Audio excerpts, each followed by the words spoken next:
เนาะสบายดีมื้อนี้ก็จะมาสอนในเรื่องของการสร้างรูปหลายเหลี่ยมเนาะรูปทรงดีหลายเหลี่ยมโดยการใช้ Polygon ในการสร้างเนาะโดยโปรแกรม SolidWorks ไปเบิ่งกันเลยเนาะเริ่มจากการเข้าที่นี่คำสั่ง New เข้าที่ Path เนาะแล้วก็โอเคเปิดโปรแกรมขึ้นมานี่เลือกด้านที่ต้องการเนาะมุมมองแล้วไปเลือกที่ Sketch และจะเห็นคำสั่งหลายเหลี่ยมแนวนี้เนาะสำหรับผู้ที่บ่มีคำสั่งนี้ก็เราได้อธิบายในบทที่1แล้วเนาะอยู่ในหมวดของ Common หมวดของ Sketch แล้วก็ไปดึงเข้ามาใช้งานเนาะดังนั้นเราเลือก Polygon เลยเมื่อเลือกคำสั่งแล้วให้เรามาเลือกที่จุด Origin เนาะจุดศูนย์กลางดึงลากเมาส์ออกมาเนาะในแนวที่ต้องการเนาะแนวใดก็ได้ตามแบบแต่อยู่ในแบบนี้ก็จะเป็นลักษณะแนวนอนเนาะมาติ๊กแล้วก็จะเป็นประมาณนี้เมื่อมาเป็นแบบนี้แล้วเรากำหนดจำนวนของเหลี่ยมได้เนาะสี่เหลี่ยมสามเหลี่ยมเนาะเป็นด้านเท่าเนาะซึ่งด้านเท่าความหมายก็คือแต่ละข้างก็จะเท่ากันโดยอิงใส่จากเส้นบนตัวนี้นิดเนาะจากรัศมีของตัวนี้นี่จะสังเกตเห็นได้เนาะตัวอย่างว่าเขาเจ้าจะเริ่มสร้างห้าเหลี่ยมก่อนเลือกได้แล้วก็กดเลื่อนไปจากนั้นจะใส่ขนาดโดยอิงใส่ขนาดลงบนตัวนี้มันการใส่ขนาดจะมีสองรูปแบบเนาะหนึ่งก็คือใส่วงบนตัวที่สองเราสามารถติ๊กจุดที่ต้องการจุดที่ต้องการได้สังเกตเห็นเนาะการใส่ขนาดจากนั้นเราก็ใส่ขนาดที่ลงบนอันนี้จะใส่ขนาดที่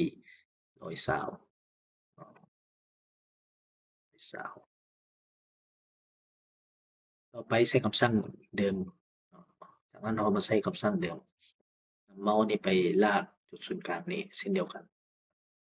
แบบเดียวกันจากนั้นเราใส่ไปที่เป็นรูปเหลี่ยม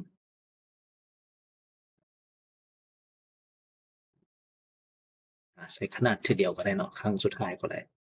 แล้วก็มาเอาขนาดของรูป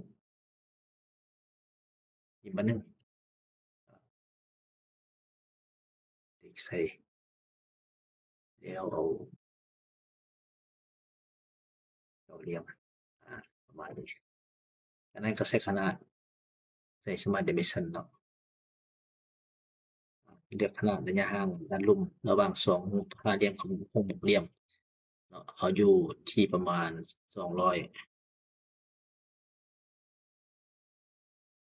และ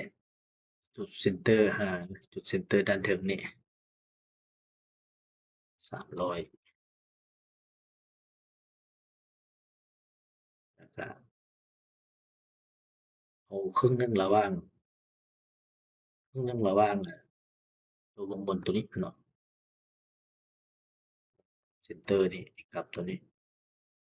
ครึ่งหนึ่งก็คือ200เนาะข้อดีของ SolidWorks ก็สามารถหารบวกลบคูณหารได้เนาะอย่างว่าตัวเลขที่มันซับซ้อนเนาะ200หาร2สิเป็นว่าครึ่งอยู่จุดกลางเลยเนาะประมาณนี้เพื่อบ่ให้สับสนเราก็เติมแต่งขนาดให้ให้มันออกห่างต่อมาเราก็สามารถเฮ็ดเป็นเส้นสื่อเพื่อตกแต่งต้นงานตกแต่งต้นงานอันนี้เนาะกดถึกเราก็จะได้รูป 2D แบบนี้หรือเราต้องการตัดให้เป็นเนื้อเดียวกันเราก็สามารถขอบเส้นนี้ออกได้เนาะตัดขอบเส้นนี้ออกเดี๋ยวจะตัดขอบเส้นนี้ออก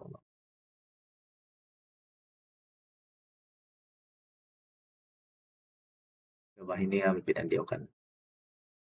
จังซี่เนาะตัดเอาเลยเนาะก็ถือว่าเป็นอันสำเร็จเนาะในเรื่องของการแต้มรูปหลายเหลี่ยม